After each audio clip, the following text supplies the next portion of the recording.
Good morning. Welcome to myself, Max McGillivray from Beanstalk Global. We've just been having a great warm-up with all of our expert speakers and looking at the various backgrounds that we've got to play today. Some of us have got some amazing backgrounds, and some of us perhaps have got better backgrounds in the respect of their self-isolation beers. But Peter, we won't pick on you on that basis. So just to give you a bit of an understanding as to Beanstalk and who, what, why, when. Beanstalk, we've set it up to be the social enterprise that supports, educates and promotes the global fresh food industry to help it thrive and grow faster.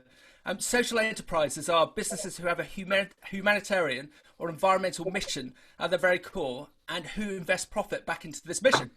When social enterprises profit, society and the environment profit in concert. So as we see now, social entrepreneurship, even more so, is rapidly shaping the future of business. Our view is that traditional business has the responsibility to provide their support and expertise in accelerating such opportunities within the sector. So our main purpose, just to reiterate, is to promote, encourage the consumption and education of the global fresh food sectors to create good.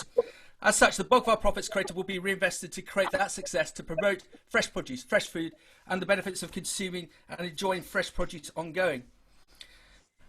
We would like to just say thank you very much to our fantastic sponsors.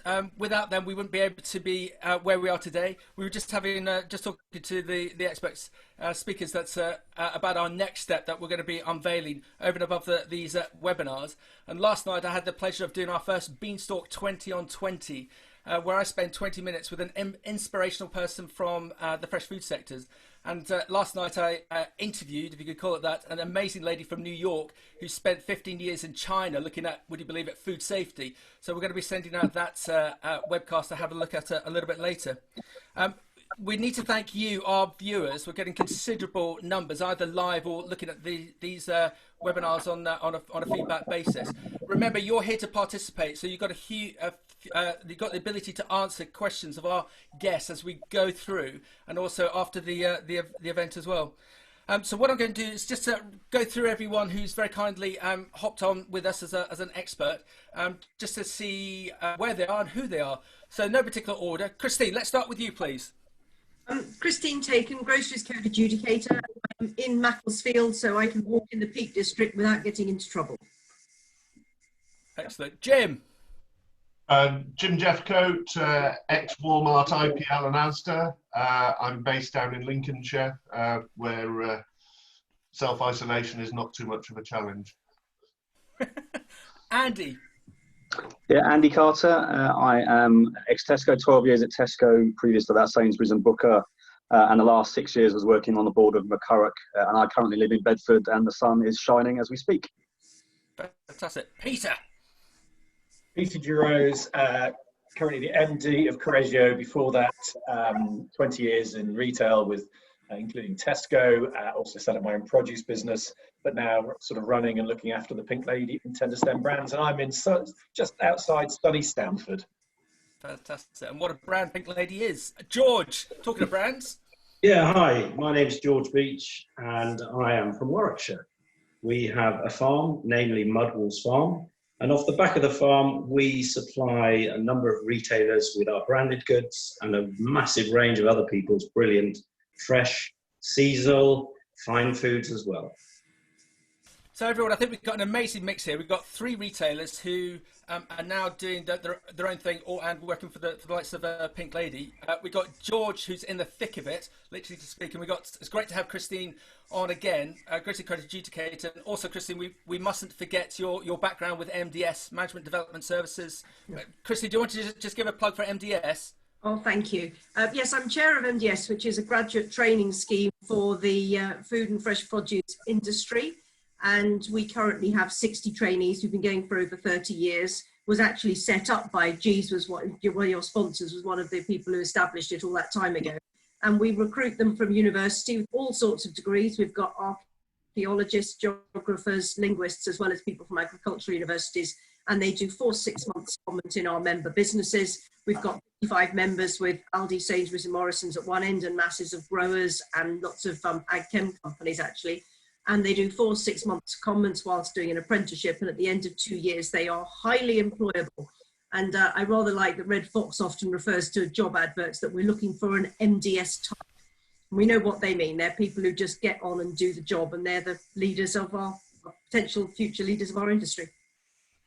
And we've got Harper, Cirencester, Reading and Newcastle plumbed and Writtle plumbed into this. If there's any students going through those esteemed institutions, universities, and they want to find out more about MDS, just dial up Management Development Services on Google and you'll see the very good website to find out more about Christine and her great team and how they'll be a benefit to you. So everyone, the title of this conversation, of this webinar, this debate is, will grocery retail be disrupted ongoing? So just some very quick musings from me. Talking to a lot of people end of last week and yesterday as to what they're thinking about. They're thinking of retailers, what retailers are thinking. There seems to be no end of conference calls with retailers, but also not so much panic, because we seem to have got over that stage, but there's just this complete uncertainty, this road of fog as to what lays ahead of us. There is this new reality. You look at some of the reports that are coming in yesterday, the likes of Asda pulling back on clothing sales because people aren't buying clothing through Asda. They're looking for more conventional products. We talked in a previous webinar that a big store like a Tesco's will have something like 35,000 different lines in it. And are those lines applicable now when people aren't buying them, that they're after a key 4,000 or 5,000 line offering? So is there going to be a reversion there? We're picking up that the likes of Aldi and Lidl are having issues because people don't want to shop in those stores because of the social distancing, because of the store format. People don't want to be that close to each other, hence why they're going to the bigger stores. And then over the weekend we had this shock about Amazon is coming into play in the home delivery sector. We're all aware that the likes of Ocado, Tesco, Sainsbury's are having big problems keeping up with the home delivery offering. I've been predicting for the last 3 years that Amazon were going to come into this sector like a juggernaut, but they haven't. And what we picked up was that they realised that the margin aspirations that they were hoping for from fresh food were actually minuscule in comparison to selling pharmaceuticals or stationery or car spare parts. But now, being the monster that they are, they've seen that there's an opportunity whilst other retailers can't perform in this home delivery sector. So are we going to see a huge increase for Amazon? And is that going to affect the sales of some of the other retailers? And you look out overseas, the likes of States, one of our contacts has stated that the complete sale of fresh produce in March went up by 22% alone. But unfortunately, the sales of antidepressants in the States have gone up by 35%. So you've got all of these differing factors coming into play. That's why we were very keen to get you guys on as experts to give us a bit of a steer as to where this may be all going. Peter, let's start with you. What is your current thinking as to where retail is as an ex-retailer and also as a company supplying into retail? What's your thoughts, please? I think retail in if we talk about food retailing rather than the sort of the non-food areas, the non-food areas is a very, very different story. In terms of food retailers, though, they've had this mad rush at the start, which they've done, in truth, a really good job to respond to. But actually, that's kind of gone now, and they're now, they've upped the levels of staff in the store. They've responded to that in terms of stock holding. But the question is where do they go from here? Because we've now got a long way to go before any return to what was seen as normal. And I'm not just talking about a few weeks. I think we're talking about months and months before we get back to fully back to sort of released out into the wild. The wild, yeah. And I think that's giving them loads of issues. They have cost issues, they have range issues that you've just described, which everybody's focused on a much, much smaller range at the moment. And I think that's giving them problems. That'll be giving them margin issues as well. And I think as the things have settled down, I think what we will see is customers looking at alternatives. Going and queuing outside your local Tesco is less attractive all of a sudden. So I think things are balancing out and things are looking at other areas more often. Online is going to undoubtedly win out of this in terms of growth, but that's not necessarily profitable for the big retailers. So they have another challenge there. They'll be trying to do as much as possible through click and collect. There are other people trying to do online and home delivery. Some are doing it very well, whether that's people like Oddbox and those sorts of companies. But others, it's actually how effective. So the presence of Amazon coming in and saying, actually, we are going to have a go at this now is a huge threat. You know, and I think the biggest analogy you can put to that is that the office that I have at home at the moment looks out onto the street, which is a very quiet street. The only vehicles that I see going up and down my street at the moment are delivery vehicles. Now, you know, people have not stopped shopping, but they're getting an awful lot of stuff delivered to home, and you wonder whether that is going to accelerate the change in shopping behaviours. And I think, therefore, you know, Amazon must be rubbing their hands together overall in terms of the massive opportunity and benefit they're gaining from it. And that is going to impact the big four. Ultimately, I think this is not good news for the big four in terms of what's happening now. And Jim, just coming over to you, I have to disagree with something that you and I talked about the other day when we were setting up this call. And correct me if I'm wrong. Your view is that the retailers, the bigger stores, will prosper from this, and the smaller stores won't. Because I thought it'd be the other way around. Jim, what do you think is going to be the landscape for the actual store format 3, 4, 5 years down the line when we get back out of this? Will we still see these big stores on the basis that the high street is being decimated? Will we still see big stores, or is it like Peter sort of intimated that we're just going to see more and more home deliveries? What do you think? Yeah, what I was actually talking about at the time, Max, was that in normal times, the most profitable outlet for the big food retailers are the large out-of-town stores. The problem is that their challenge is that traffic is falling in those stores as people are going to smaller formats, obviously the discount formats, and they're going online. And that, as you get smaller and smaller and smaller, those outlets are less and less profitable until you get to home delivery, which is the least profitable for the retailer. So that's what I was meaning by that. Okay. I think Peter's absolutely right. The consumers there's going to be a number of consumers that are going to be hooked on home deliveries, and so whether that's from the big retailers or whether that's from the likes of Amazon coming into the market. So the pressure on the big stores is going to be on the big store formats is going to be even larger. But you know, going to your point earlier on about them pulling back on clothing sales, well, how many clothing retailers are actually going to emerge out of this crisis, and therefore will there be an opportunity for them to go back into to non-food items? Well said. George, with your you've got a really interesting background in the respect of you've done supply, you've also done retail, and if it's okay to use the phrase that you gave me the other night when we were setting up, that you when you went into retail, you were probably 10 years too early. With your Mudwalls brand, do you see this current situation as hugely advantageous to you to go direct to the consumer, or to find other customers like Amazon? Absolutely, Max. I think our opportunity as a business, and it's been evident not just because of the recent panic buying, but the sort of recognition of local. And we have built our brand based on a local, good, honest provenance product range. I think just coming back to the original question about store formats, I think it's also about store location as well as the format. We've been very fortunate that our key customer has 220 local, convenient, community type stores, and those ones have been incredibly busy.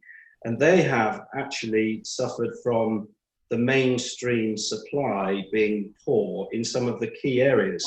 So as a business, we've been very lucky to fill those gaps, and we hope that we can continue to fill those gaps in a more of a local supply, as well as build our own home shopping business. We've started to do very, very small, basic local home deliveries based on product groups rather than just a range of bread, milk and sugar.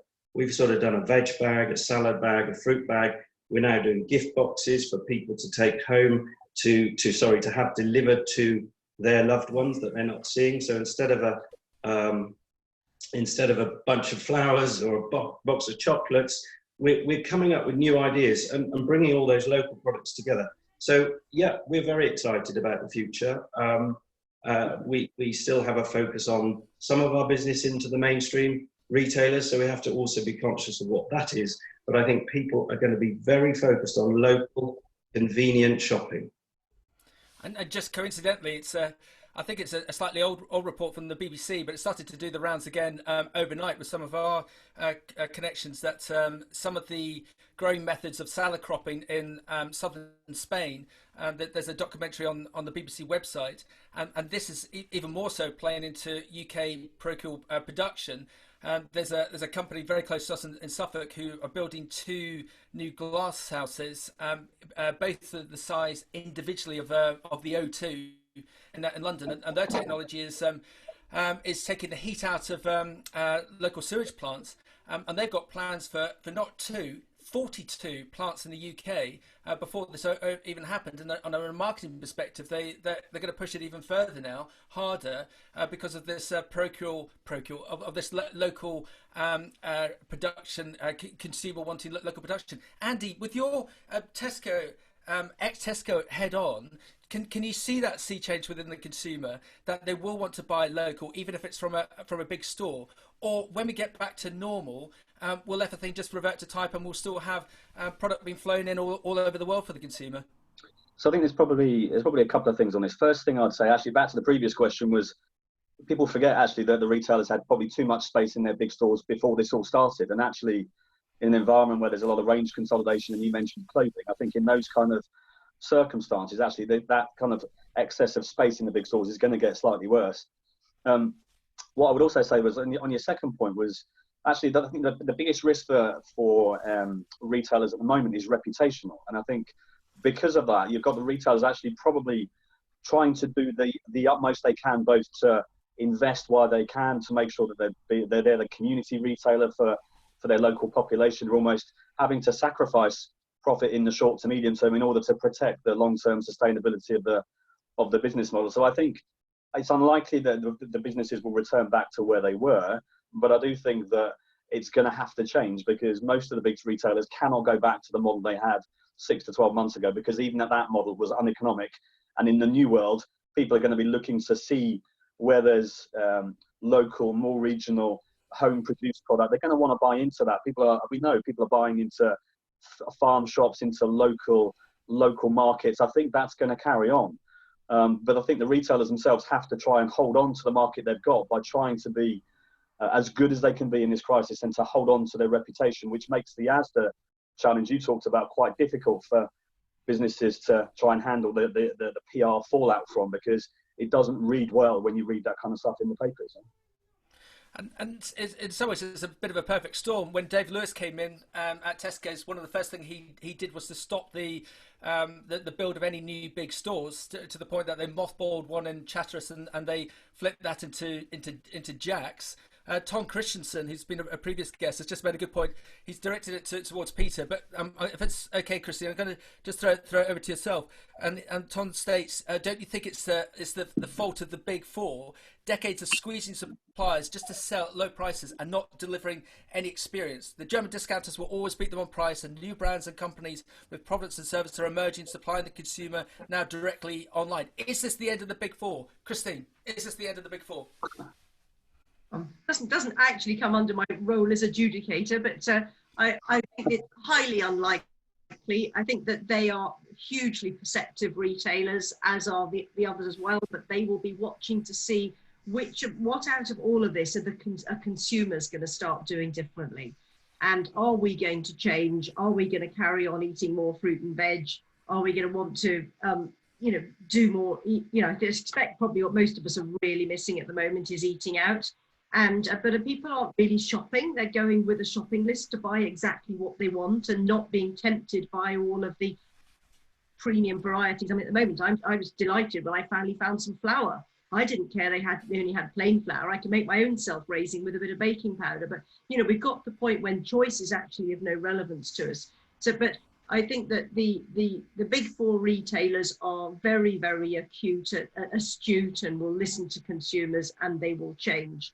But I do hope that they will have all learnt a big lesson from all of this about being very close to your suppliers, and they've all recognised that we've just gone through a period when retailers and suppliers' interests were completely aligned, and reducing range to get more product out and to get the shelves full was so important. And I think that they've benefited from working closer together, and I hope that endures. Well done. Jim, Peter, Andy, with your ex-retail head on, do you think suppliers, growers are mistreated by the retailers? I think that's, blimey, that's good. When I think, Max, from my perspective, that's too broader sort of generic phrase. So I would say, retailers are made up. Tesco has what, 250,000 employees in the UK. Do they have some employees that don't behave in the way that they should at certain times, whether that's a result of stress or pressure or whatever? The answer is, it happens, and it probably happens across the board. But I don't think that's really the big issue. I mean, I think Christine is right. There's both a benefit to our current supply base and a risk. The reduction of range has happened, and as a result of focusing on big volume, has probably lowered the retailers' margins, because those core lines, by their very nature, tend to be, despite their huge volumes, very, very low margin for the big retailers now. Yeah. And actually taking out the other products, which is often higher margin and easy to sell at a higher price, is a real challenge for them. Because the retailers that are winning at the moment generally, and are going to win out of this, I think, in the longer term, are the kind of, because I'm not going to call anybody discounters anymore, the short range retailers, actually, which includes Co-op, lots of local stores, Aldi, Lidl. You then add in the B&Ms and the Rangers and all of these people. They've got nice core solid ranges. Price is a key issue for them as well, but they do it well. They do it locally. And those are the guys that are going to see tremendous growth out of this. I think Co-op is in a great position. Fantastic numbers of stores, numbers of postcodes, local convenience, really community focused. That is absolutely core values. I think they will come out very well out of this. In terms of the big retailers, they have a problem because they're still facing an end game that is narrowing for them and is a huge challenge. Online is not a benefit for them. It's a further cost. It's not helping their overall model.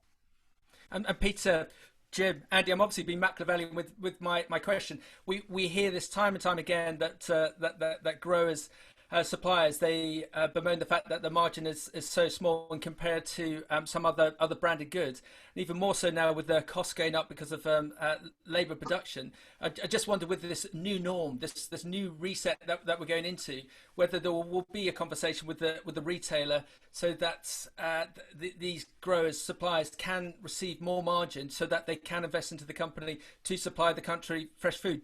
Jim, Andy, views please. So look, I think from my perspective, the key thing on this one for me is what's paramount at the moment is food security. And I think what has become very clear is that some of the bad behaviours that Peter might have alluded to, some of the kind of traditional ways of retailers perhaps working with their suppliers, I think this has been a bit of a wake-up call, feels like a bit of a wake-up call for the industry about closer integration, closer cooperation, better utilisation of the product that's coming in, and also better planning in order to make sure that you've got what customers are looking for when they need to have them. I think in that respect, actually, this will, in my opinion, change the way that, and should, I hope, change the way that retailers and suppliers work together, because I think that can only be beneficial for both parties. I think no change actually is going to be contrary to what consumers expect from their retailers going forward. But George, you're very sorry. Jim, any comments on my question? It's a very simple question which really requires a very complex answer. It's, retailers are always portrayed as this sort of predatory beast who goes after their supply chain, and it's not the case. There's a large number of factors behind. Like any big corporation, they tend to get very fixated on the annualization, on the 12 months, which has an impact on the supply base. One of my big bugbears when I was both in retail and afterwards dealing with further upstream in the supply chain is that retailers are not good at risk management in the supply chain. They tend to be very risk averse, which then piles a lot of cost onto the supply chain, in my view, unnecessarily. And I'm hoping that with this crisis, then a lot of that gets recalibrated. Yeah, well said. And George, I'm going to come to you in a minute because I just want to get your views as to your impartial views, because you're very, very wired in, very, very well wired in into the fresh produce sector, as to whether you think the retailers are doing good for the suppliers in the short term we are now, and hopefully in the medium term. But Christine, two really interesting points from Stephanie and from Jed. Stephanie's asking, do you think the retailers will accept cost increases and pass on cost increases to consumers that arise from social distancing measures being implemented in our food production factory? And combined with that, Jed is stating food security has been an issue for years. Any retailer worth their salt has realised that the price you pay secures availability. Retailers should be looking at longer term contracts, not short 12-month deals. Kristen, with your background, do you think that the retailers will be able to pay more for the product, as Stephanie asked, and do you think there is the likelihood of longer contracts for growers and suppliers? Well, I think we were seeing much longer contracts already, 2 to 3 year contracts. And I said on the last webinar that I have been shocked at how very, very fast the larger fresh produce growers are growing, like going from 40 million to 300 million turnover in a space of 5 years, and 96% dependent on one retailer. So that closer integration was already happening. I think this is going to accelerate that. And I heard from suppliers who have said to me that when I had to put a small cost increase through because I was flying stuff in and I couldn't, obviously didn't have the spare space underneath the passenger planes anymore. And they said to me that every retailer accepted the price apart from one that went very shirty on them, and they ended up not supplying them. And I think the retailers have actually recognised, or certainly in this emergency, have taken price increases. But I think the other thing we haven't actually yet mentioned is that the promotions have all gone. The multi-buys have gone. Everything is being sold at a price, and that obviously helps get something that doesn't, getting a reasonable price to consumers, and hopefully getting more back to suppliers as well, where their costs have gone up. So do you think if a supplier is nervous of asking for a price increase in a longer term contract, they shouldn't be? They should just ask.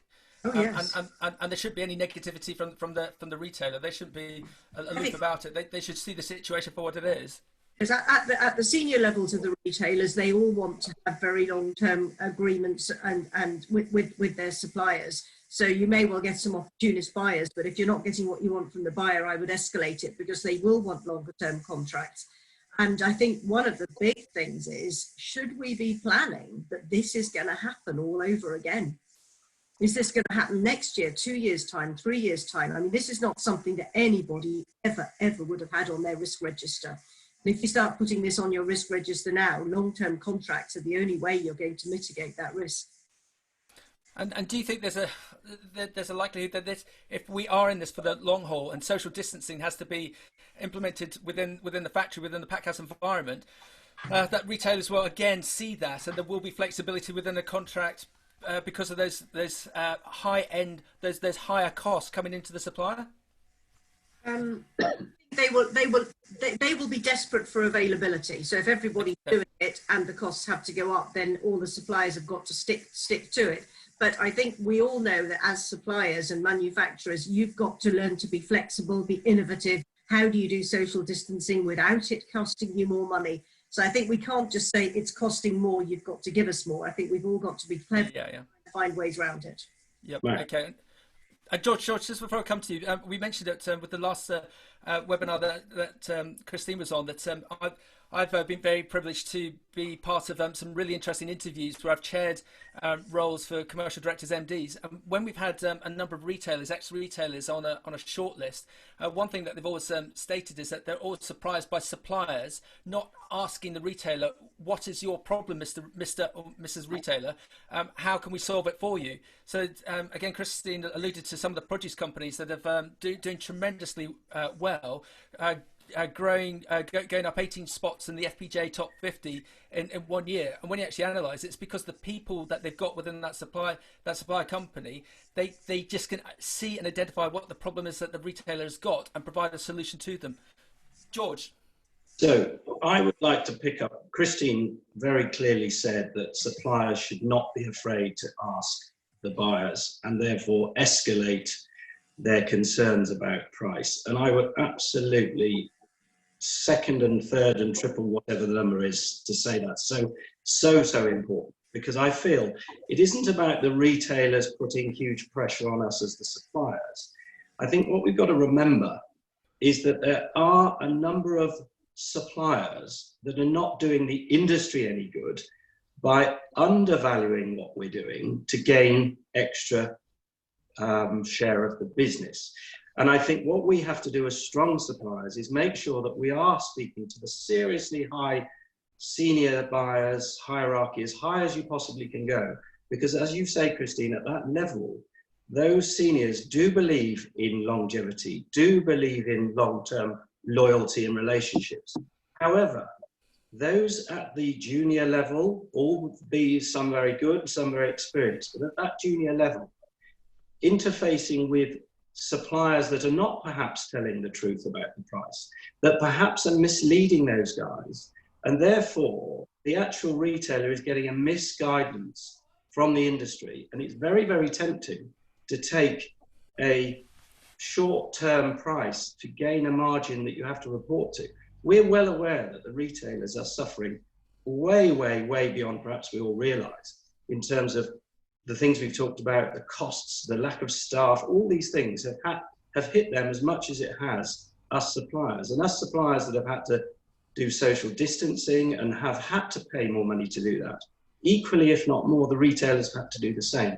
So I think what it boils down to is absolute understanding of the true, honest cost to deliver a product, with all the fluctuations of labor and everything else that affects our pricing. I think it is so, so important that any retailer at senior level should make sure very, very carefully that their junior buyers are accurately understanding the true cost. And I think that does mean that some of the seniors may have to get involved in some nitty-gritty numbers because they're the ones that need to understand it. So I don't blame the supermarkets. I don't blame the key, honest, good, reliable, old school suppliers. What worries me is the mavericks that are trying to get market share and misleading the market value. Peter, Andy, views on what George just said, please? Sorry, go on, Andy. No, so I was going to say, actually, from my perspective, I would agree actually with what George has said, but I also think that, and look, I've been out of Tesco for a number of years, but I think one of the things that this does mean is that the buyers that are in the offices, in the head offices of the major retailers, need to understand the suppliers. They need to understand the supply chain. They can't be in there 1 minute and then out the next. I think you need to have some sustainability and some longevity so people can actually really truly understand the life cycle of the products that they're buying in order to be able to make quality decisions about what's right and what's wrong on a commercial level. I think there's been historically perhaps too much inexperience in some of those really quite senior jobs in terms of buying responsibility, and as a consequence of that, I think that may well be one of the things that needs to change if there's going to be the kind of relationship with the supplier base that George is calling out. I do think that it's important that you have trust. You can't really be 50-50 on this kind of stuff. You've got to be all in, because as soon as you are feeling like, as a buyer, as soon as you're feeling like you are being misguided, then the trust evaporates very, very quickly. So I think in terms of having a really close relationship, I think that's got to be integral to sustainability going forward.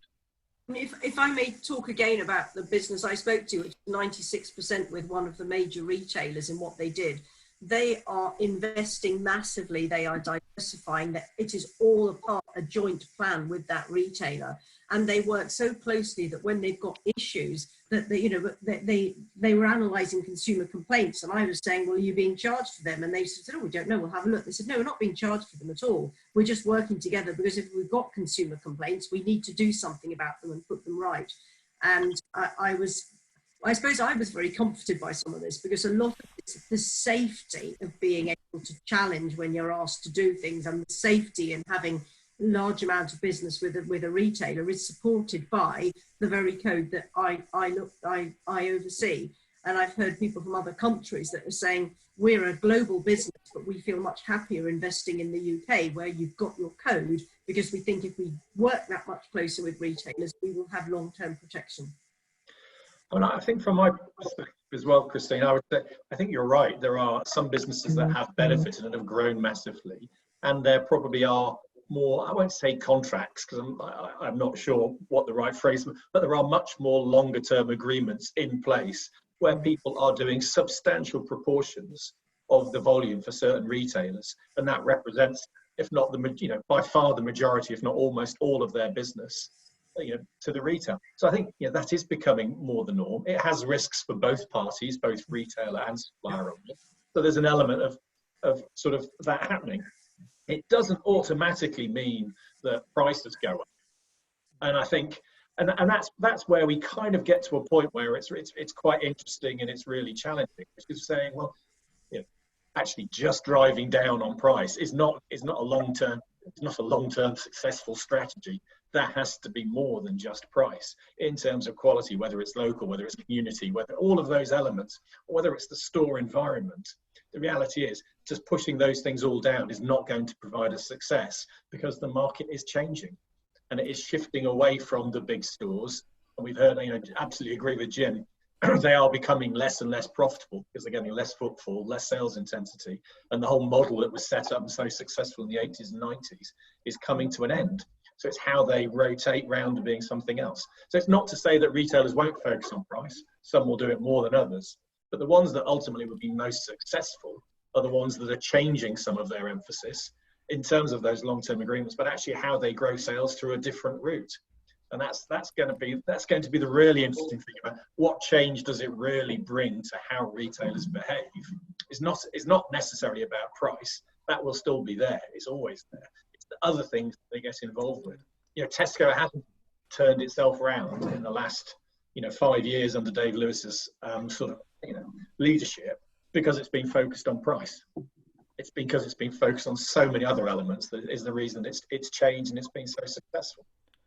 Peter, well done. So we've got this oddity of the store format in the medium term, long term might not be correct, and then we've got the suppliers with the labour issues. I'm trying to segue this over to labour because we're going to get a lot of questions about that. So we've had previously the likes of Jack Ward from the British Grocers Association and Beverly Dixon from G's with their great campaign #FeedTheNation, and there's now the website out there to try and get the 80,000 people into pick. And I was a bit alarmed about 3 weeks ago because we picked up in our intelligence that the borders were going to be closed, and so the people in the UK were going to be the people that were going to pick the crop, and we're sort of there now. And the Feed the Nation campaign is a great campaign, but not trying to be negative, but there's two things that we've picked up in the UK. One particular grower a week ago had a number of new starters from the British population come in. At the end of the week, they only had 10% left. And you've got other companies who are chartering Romanians to come over to try and teach the English, the British population how to pick. And then poor old Keelings in Ireland, they're getting lambasted in the press because they're having to bring in overseas pickers to pick, and there's a campaign to not buy Irish products from Keelings in the supermarket because they're using foreign labour, but Keelings can't get local labour. It's just crazy in some respects. Jim, with your travels internationally with labour, what do you think is going to be the solution for the labour element to pick this harvest for 2020 and ongoing? Well, first of all, what I'd say is just sort of backtracking back to some previous comments, looking at a number of the markets around the world, just looking on the longevity of programs and contracts. The UK is actually near the top of the league table with regards to longevity of contracts. In a lot of the markets that I've been in, Latin America, in the Far East, it's still very much spot buying.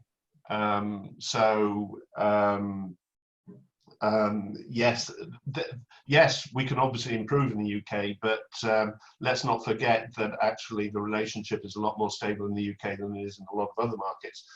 On the labour side, that is just such a conundrum. How do we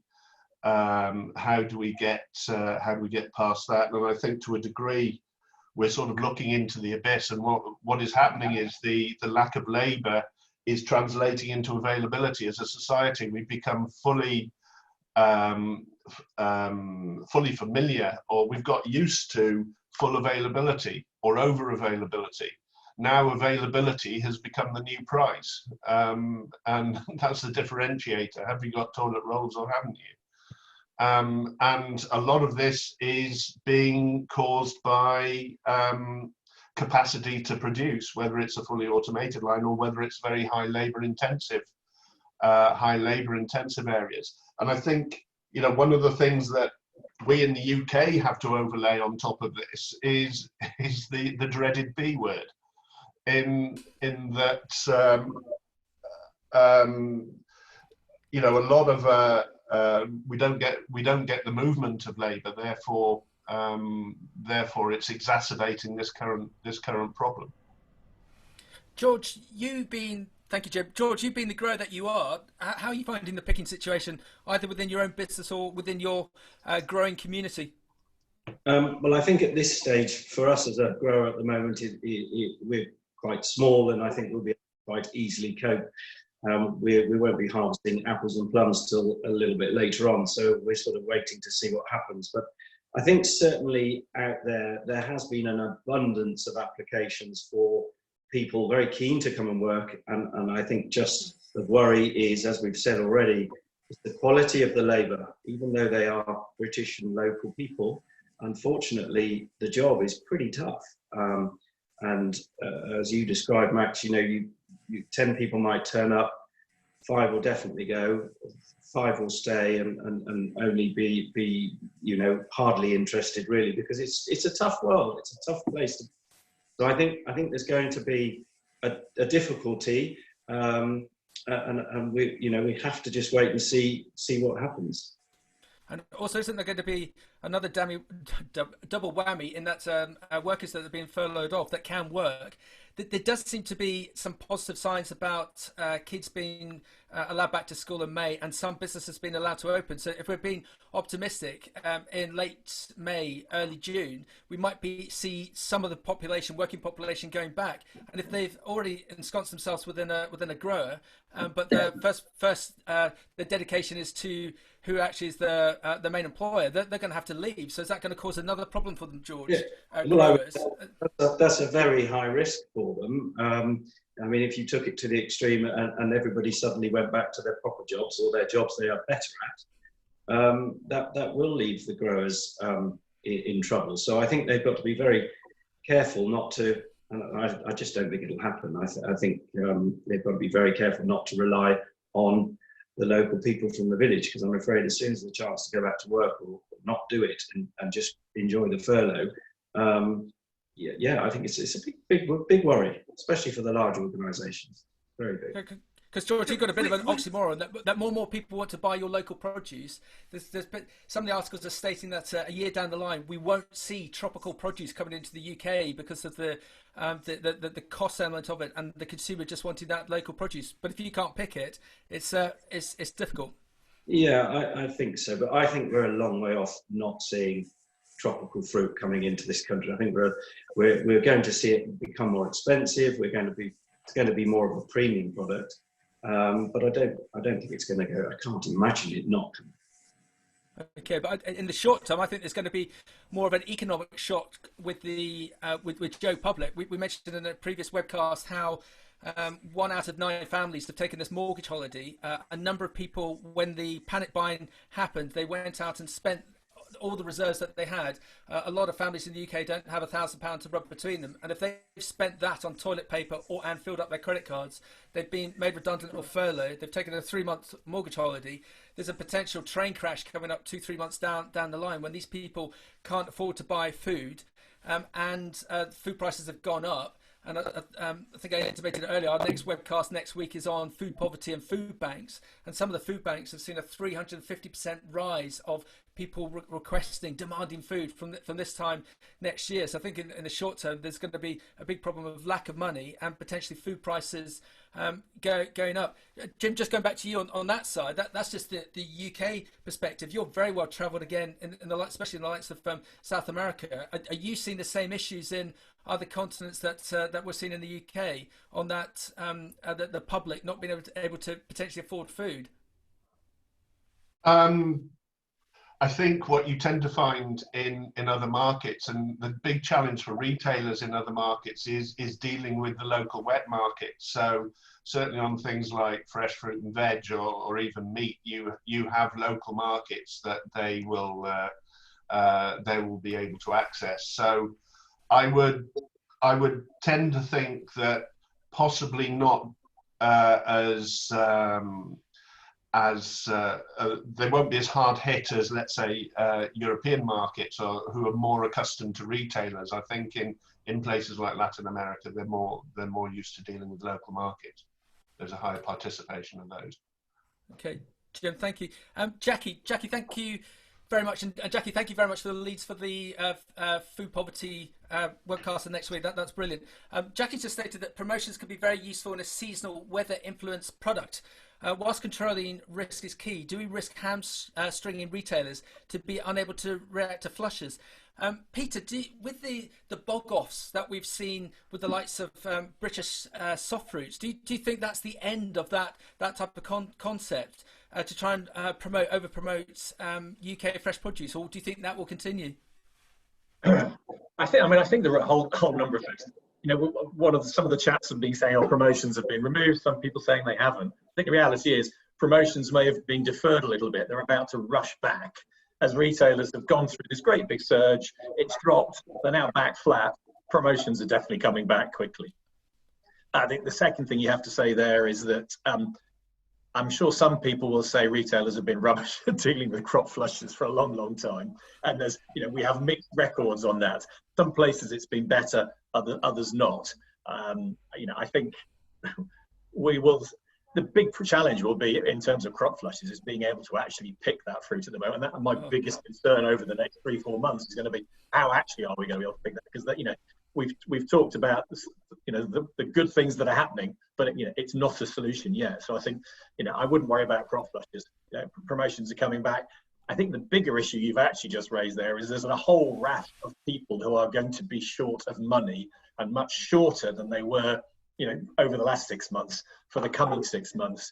The response to that is they're going to be very thrifty. What does being thrifty mean? Well, you're going to be very price focused. That might change the way you shop, and it might change what you shop. Therefore, that is going to give the retailers, a further problem. And when you say, that means you're going to be very selective about where you shop, how you shop, and that may not be to everybody's benefit. Therefore, the big four with their big shares and the kind of, generally speaking, big loyalty may find it actually really hard to maintain that. And we continue to see this drift into other routes in terms of short range retail and local retail. It kind of depends. It's going to be very, very tight for the next 6 months. And how, we talk about customers if it's one homogenous group. It's not. There's an awful lot of different customers. I don't see restaurants suddenly reopening and having anything remotely like the kind of level, which means, yes, there's more demand for retail, but it'll be different things in different places.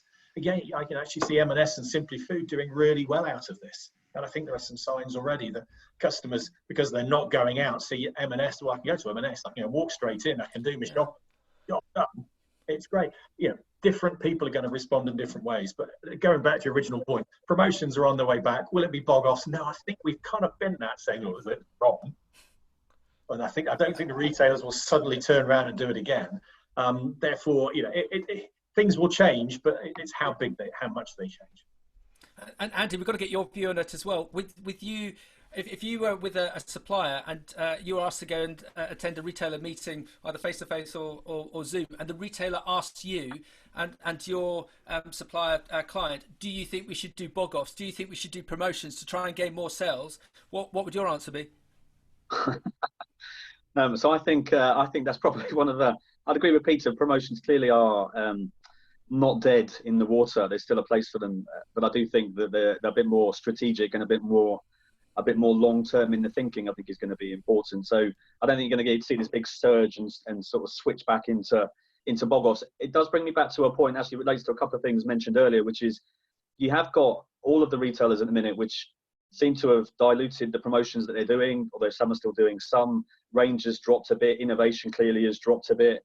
I think the challenge you're going to have is you're pretty much in a place where most of the retailers broadly look the same.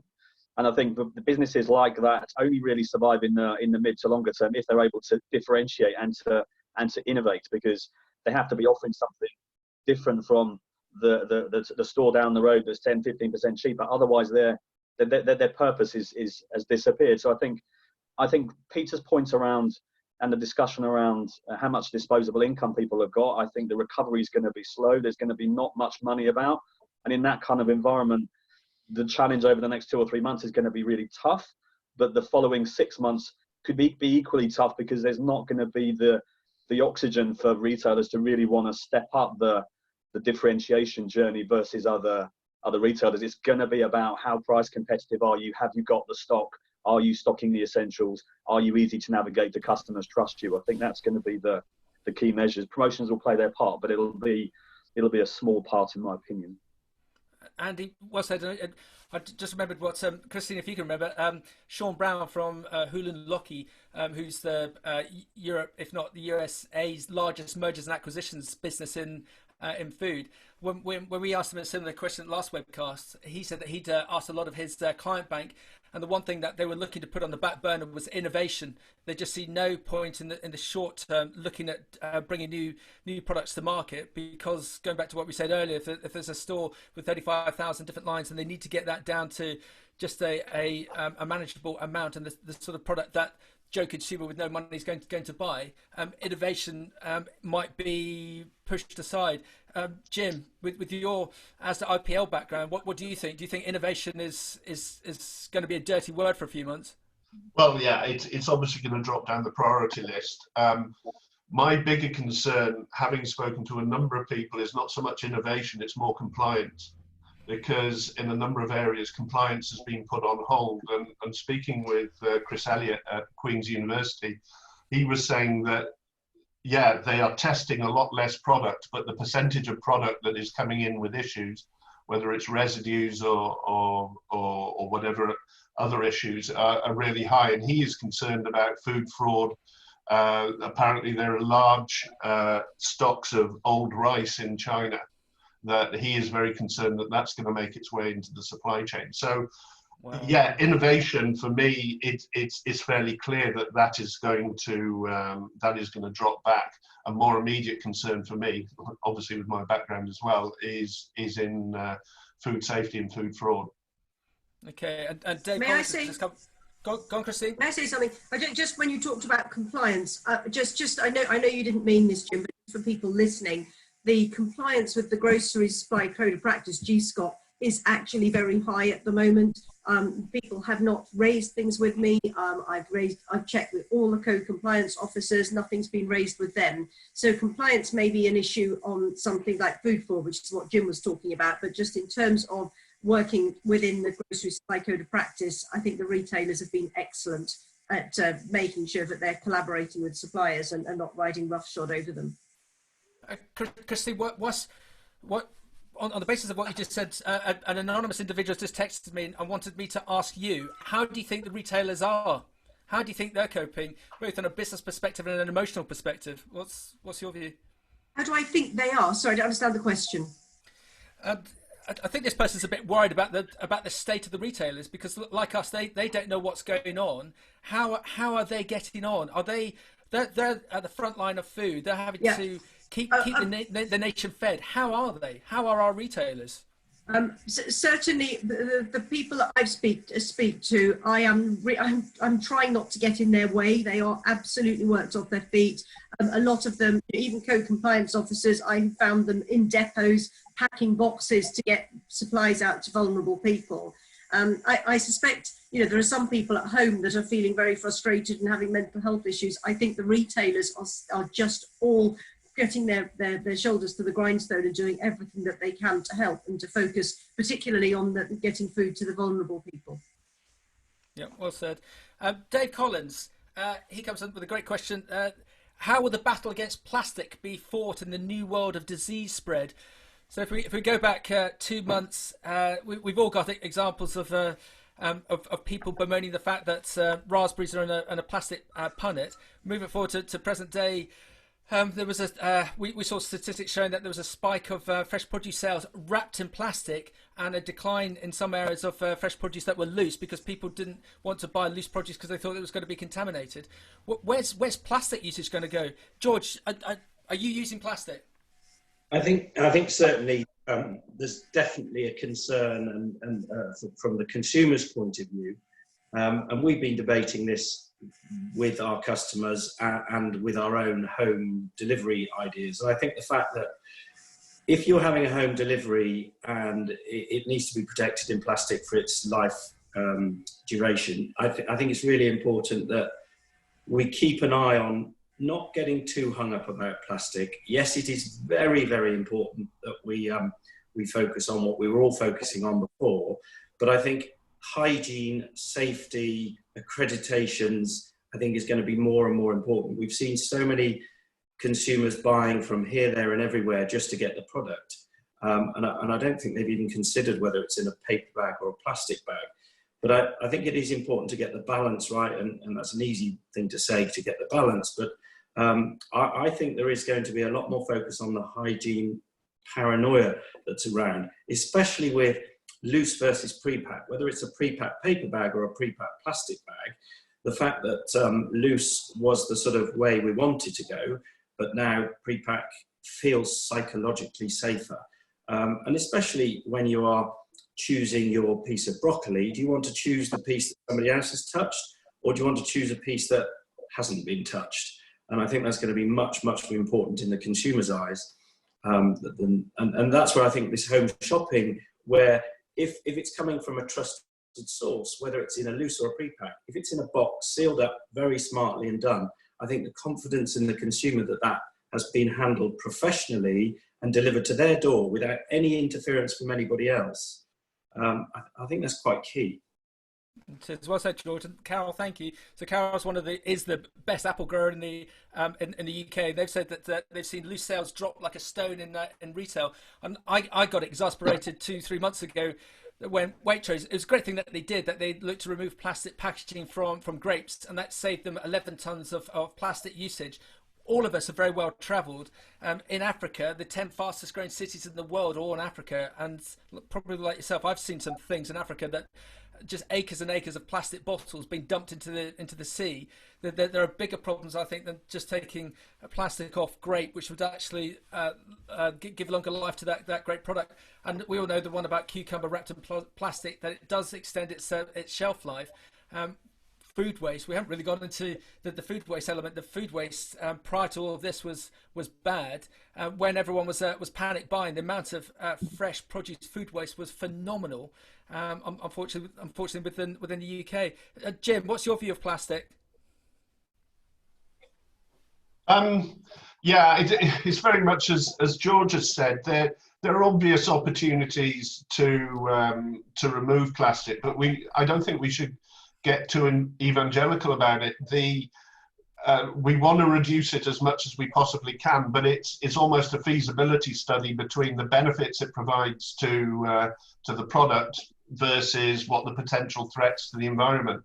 So that, having been a produce man for all of my career, sometimes I get quite frustrated that produce always seems to be the lightning rod for any issue, environmental issue, things like pesticides.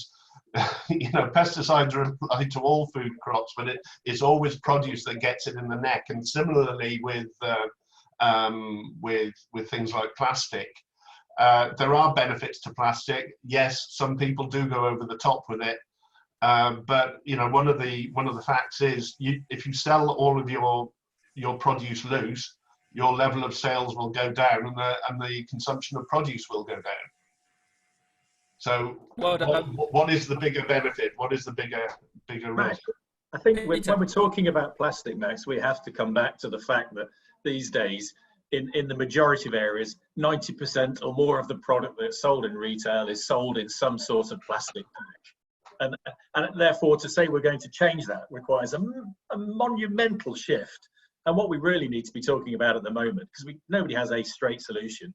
You've got reduce, replace, recycle, or remove rather. Nobody's going to remove it, because Jim's right. You remove it, your sales plummet, and that's not good for anybody. Certainly from a retail and a grower perspective, it's we haven't got a solution to that at the moment. Therefore, you're talking about reducing the amount we use. There's loads we could do to reduce the amount of packaging that's used. And the other is making it actually recyclable and finding routes to that, which is a cost issue at the moment, but that's got to be addressed. The other thing apart from packaging, which is probably an even bigger question when you look at what's happening outside, right, it's lovely weather and all the rest of it. Been a huge positive environmental impact in the last 4 weeks, which is massive.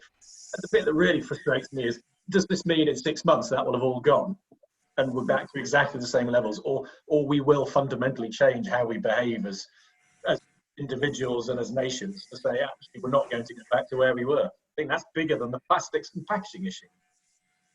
Well done, Peter. So guys, we're just starting to run out of time. I'm just going to ask you two questions that I'm going to come to you individually on. George, we're going to start with you. The retailers, we're coming to the end of the month of April. Do you think the retailers have done a good job in April? And what do you think they should be doing for May and June to the benefit of the grower and the consumer? George? Well, there's no doubt they've done a great job.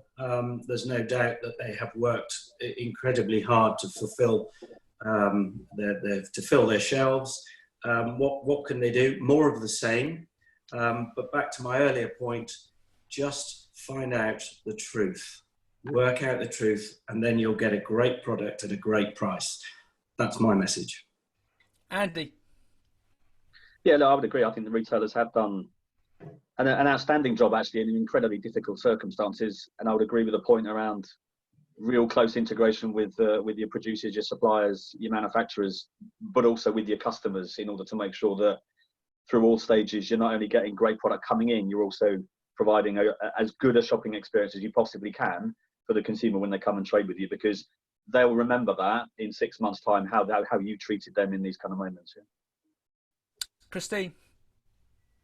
I think look back and learn from what went well during this whole process and how working with suppliers, tackling issues together came up with a better answer for both of you, and to recognise that that is actually a more sensible way of working for the future as well.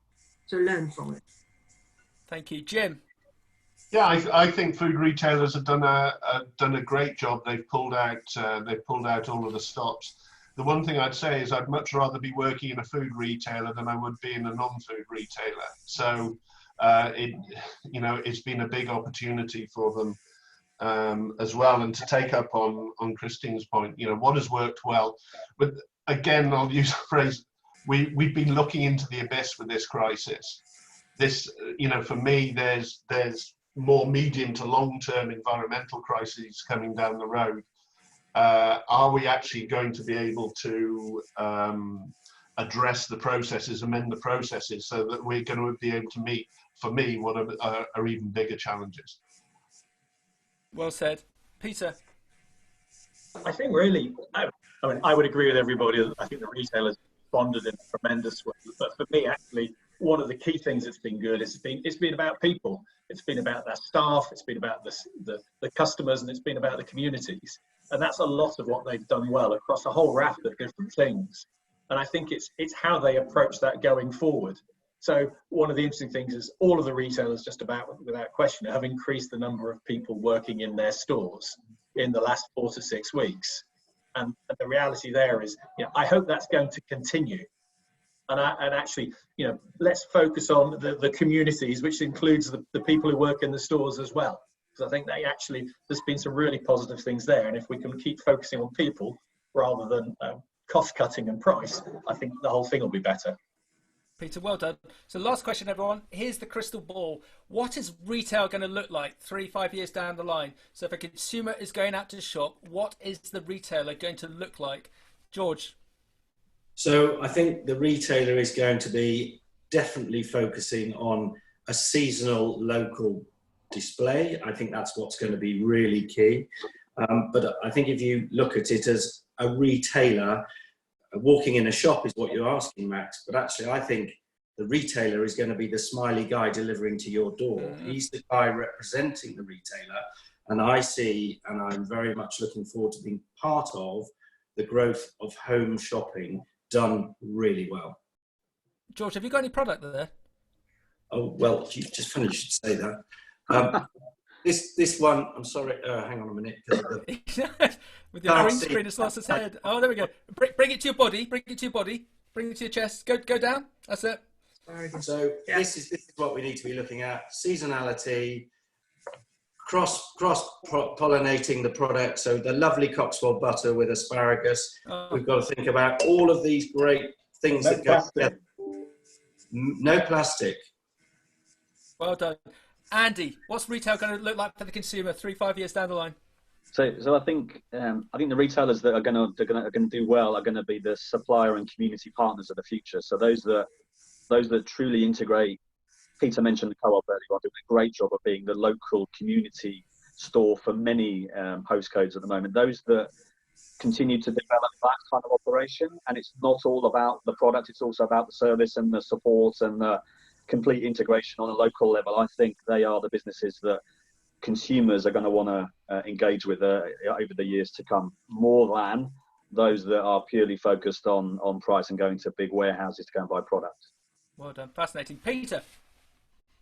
I was going to be Mr. Gloomy for a minute. I think in the next 12 months, if we're talking about our high streets and the total retail world decimated, I think we're going to see lots of stores disappear, whether that's independents or chains. I think it's going to be an incredibly hard 12 to 18 months. After that, I would agree with the others. It's how people come out of that and build and get stronger. And I think, yeah, lots of that is going to be online. It's going to be about deliveries. It's going to be a very, very different market. I think the non-food market is going to be still very, very weak in 3 to 5 years' time, unless. Jim. Yeah, looking at it from the retail side, I think a lot of business plans and budgets are going to be completely out the window this year, and so it does actually give an opportunity for them to have a look at what are they actually concentrating on. I think the relationship with availability is going to change, and I'd like to think that they can take a different approach regarding availability. The one thing that's sort of slightly off-piste with your question is the one thing I really hope that comes out of this is a different relationship with the supply chain, and we've tended to concentrate on those big produce suppliers that can deal directly with the retailers. But don't forget, most farmers don't deal directly with the retailers. And what tends to happen, we're talking about price, paying more price. What we found at IPL, it's not only about price, it's also about risk. And that they take a more practical approach to the risk. The grower, up to now, has taken all of the risk.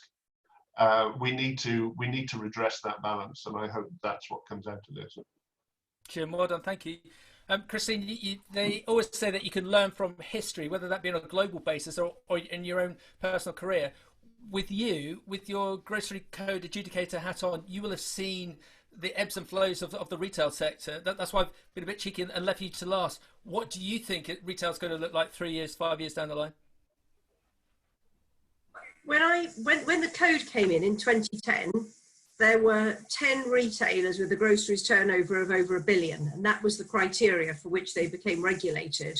There are now 13, and they didn't even build into the legislation what they would do if anybody else went over £1 billion. So it was sort of slightly awkward actually designating. So Home Bargains, B&M, Ocado, all over £1 billion.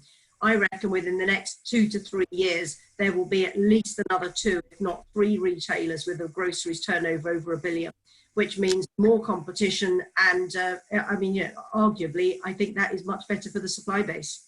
Well, you heard it here first. Everyone, we've overrun, but I think it's been fascinating. All of these webcasts have been amazing, especially this one. Looking at the comments that we've had in, just to wrap up, we'd very much like to thank the Beanstalk sponsors. If it wasn't for you guys, we wouldn't be able to set this up and all the other elements that we're going to be bringing in shortly. We'd love to thank all the viewers, either watching in live time or on the catch up. Goes without saying, we'd like to thank Jim, Christine, George, Peter, and Andy, because we wouldn't have been able to got this amazing content. Next webinar date is Tuesday the 28th of April, 11 a.m, and we're discussing food poverty and food banks. That's going to be a big one to watch. Thank you all speakers again. If you want to get in contact with me to ask any of the speakers any questions offline, feel free to contact me direct. Everyone, thank you very much. Thank you very much for participating, and keep safe.